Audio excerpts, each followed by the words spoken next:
इस वीडियो में हम डिस्कस करेंगे regarding computer fundamentals MCQ set 43।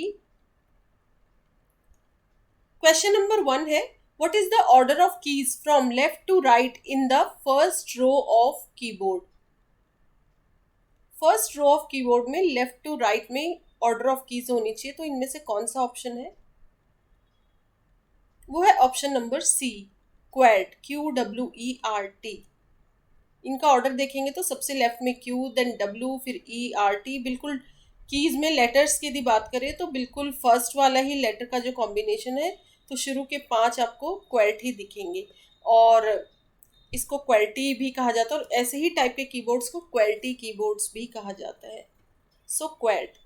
What is the order of keys from left to right in the first row of keyboard? तो QWERTY होगा।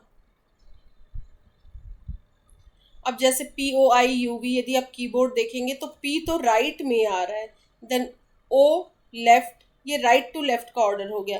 फिर ASDFG ये तो फर्स्ट रो के हैं ही नहीं, ये सेकंड रो के हैं। ZXCV ये थर्ड रो के हैं। ठीक है, तो फर्स्ट रो में लेफ्ट टू राइट ऑर्डर में यही कीज होंगी।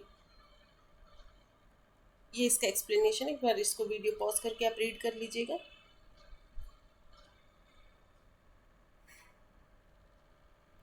Now next question है question number 2। In general how much is the storage capacity of CD? CD होता है कॉम्पैक्ट डिस्क। सो एक CD की स्टोरेज कैपेसिटी कितनी होती है?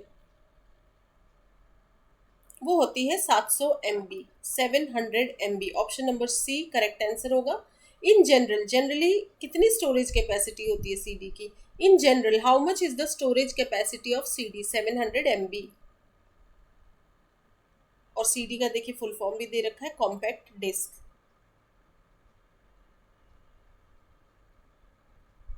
नाउ नेक्स्ट है question number 3। In which form the data is stored in CD और DVD? CD और CD या फिर DVD होता है डिजिटल वर्सेटाइल डिस्क। CD होता है कॉम्पैक्ट डिस्क, DVD है डिजिटल वर्सेटाइल डिस्क। इनके फुल फॉर्म्स भी आते हैं कई बार। तो किस फॉर्म में डाटा स्टोर रहता है CD या DVD में? वो होता है डिजिटल फॉर्म में। Option number B. So in which form the data is stored in CD और DVD? डिजिटल। और CD का फुल फॉर्म भी दे रखा है कॉम्पैक्ट डिस्क, DVD का भी डिजिटल वर्सेटाइल डिस्क। देखिए जो भी एक्सप्लेनेशन में आपको इधर जो भी इंपॉर्टेंट सेंटेंसेस मिलेंगे या पैराग्राफ, उनमें भी अपने आप में बहुत सारे MCQs बनते हैं और इसका एक्सप्लेनेशन आप ये ज़रूर पढ़िएगा। 2-3 लाइनें दिख रही हैं आपको बट बहुत इंपॉर्टेंट है। देखिए इसमें CD DVD का फुल फॉर्म है जो कि अपने आप में सेपरेट MCQs बनते हैं। CD का फुल फॉर्म पूछा जाता है, DVD का भी पूछा जाता है, so it is very important. Question number 4 है, विच program does not fall into the MS Office package? MS Office package में इनमें से कौन सा प्रोग्राम नहीं है? वो है option number C, writer. Writer नहीं है, बाकी MS एक्सेस, सबके आगे MS ऐड कर दीजिए। ये सब MS ऑफिस के ही अंडर आते हैं। MS Access, MS Excel, MS Word, फिर पावर पॉइंट हो गया, और भी चीज़ें होती हैं MS ऑफिस पैकेज में, बट राइटर नहीं होता है। So which program does not fall into the MS Office package? वो होगा राइटर। और बाकी इधर देखिए ये पढ़ लीजिएगा कि कौन से प्रोग्राम्स MS ऑफिस पैकेज में होते हैं। MS मतलब MS शॉर्ट फॉर्म है माइक्रोसॉफ्ट का। इसमें आएगा Microsoft Word, Microsoft Excel, PowerPoint, ये तीनों तो सुना ही होगा आपने। देन आउटलुक है, एक्सेस है, सबके आगे माइक्रोसॉफ्ट लिख दीजिए। MS शॉर्ट में MS कहते हैं। फिर MS one note, MS publisher, MS teams, Microsoft teams जो कि आप ऑनलाइन मीटिंग वगैरह के लिए या कॉन्फ्रेंसेस के लिए आपने देखा होगा। देन शेयर पॉइंट है, MS शेयर पॉइंट। सो ये माइक्रोसॉफ्ट ऑफिस का पैकेज हो गया। ये क्वेश्चन है, then answer and explanation. Then question number 5 है, the process of changing the software version from old to new is? किसी सॉफ्टवेयर के वर्जन को ओल्ड से न्यू में जब चेंज करते तो इस प्रोसेस को क्या कहा जाता है? इसको कहा जाता है अपग्रेड। सॉफ्टवेयर को अपग्रेड करना। Option number C would be the correct answer, that is upgrade.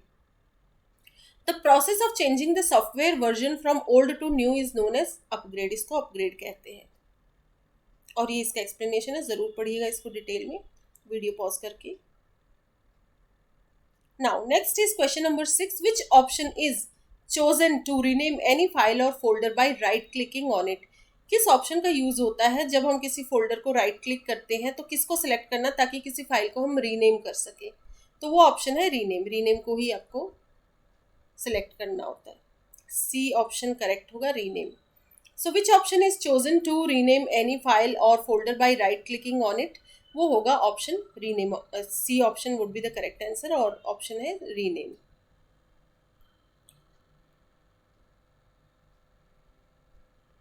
Next is question number 7. To display page vertically in MS Word, which of the following option is used? Microsoft Word में, MS Word में किसी page को vertically display करना है। देखिए ये horizontal display होता है किसी पेज का, वर्टिकल होता है इसी पेज को इस तरीके से, ठीक है, 90 degree to the horizontal.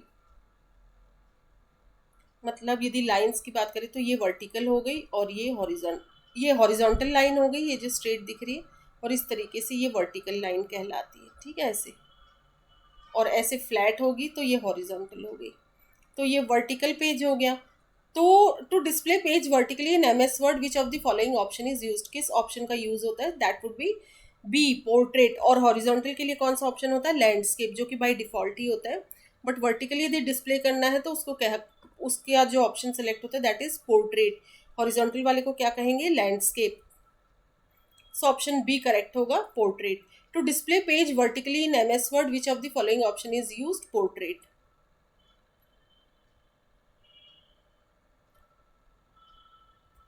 Now next है question number 8. Which option you will choose to increase the font size in MS Word? MS Word में यदि font के size को, font होता है किसी letter को, जैसे suppose A है, इसका font size मतलब ये कितना बड़ा दिखना चाहिए, थोड़ा सा फिर A ऐसे भी display हो सकता है, थोड़ा सा bigger size में, और big करना है तो इसके लिए किस option को select करेंगे कि font size को हम increase कर सकें? तो MS वर्ड में कौन सा शॉर्टकट यूज़ करेंगे, मतलब कौन सा कॉम्बिनेशन ऑफ कीज़ यूज़ करेंगे कि साइज़ को चेंज कर सकते हैं हम, फॉन्ट साइज़ को? वो है option number D, control plus shift plus फिर ग्रेटर का साइन दबाते जाइए। आप ग्रेटर को प्रेस करते जाइए तो उतना फॉन्ट साइज बिगर होता जाएगा। Control plus shift plus greater sign. So which option you would choose to increase the font size in MS Word? That would be option number D, control plus shift plus greater का sign. ये कुछ points है, इसको जरूर read कीजिएगा video pause करके। Now next question is question number 9. Which network will be use to connect computers located in one room, building और premises? किसी एक रूम में या कि कोई बिल्डिंग है या प्रेमाइसिस मतलब एक कैंपस टाइप कुछ है, तो उसमें कंप्यूटर्स को जब कनेक्ट करते तो वो किस टाइप का नेटवर्क बनता है, किस नेटवर्क का यूज़ हो रहा है उसमें? वो कहलाता है लैन, लोकल एरिया नेटवर्क। लैन का फुल फॉर्म भी आता है, इसको आप यहाँ से देखिए, local area network. So which network will be use to connect computers located in one room, building और प्रेमाइसिस? वो होता है लैन। फैन कुछ नहीं होता, ठीक है, कोई टाइप का नेटवर्क नहीं है। लैन, वैन, मैन ये नेटवर्क है। फिर पैन भी होता है, पर्सनल एरिया नेटवर्क। आपका अपना पीसी हो गया, लैपटॉप, ये सब पर्सनल एरिया नेटवर्क में आते हैं। मतलब घर में ही जैसे आपने एक नेटवर्क बना दिया, डिवाइसेस को कनेक्ट कर दिया। देन मैन है, लैन हो गया local area network.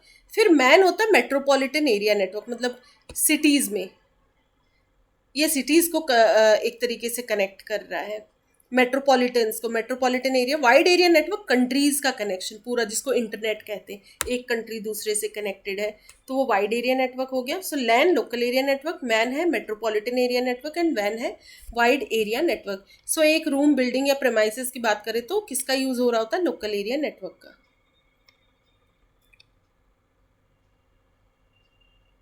Now question number 10, जो कि लास्ट क्वेश्चन है इस वीडियो का। Question number 10 is which side of the characters will be removed when pressing delete की इन द कीबोर्ड? देखिए, एक तो डिलीट की होती है, देन बैक स्पेस की, दोनों में कौन से कैरेक्टर रिमूव होते हैं? अलग अलग होते हैं वो। तो डिलीट की जब प्रेस करते हैं तो which side of character remove होना शुरू हो जाते हैं? वो है राइट साइड। राइट साइड से कैरेक्टर्स हटना शुरू हो जाएंगे जैसे ही आप डिलीट की कहीं पे प्रेस करेंगे तो। So option number B would be the right answer, correct answer. So which side of the characters will be removed when pressing delete key in the keyboard? तो right side के characters remove होना शुरू हो जाएंगे। ये कुछ points है, देख लीजिए। So option number B correct answer होगा। इस वीडियो में इतना ही। Thank you so much.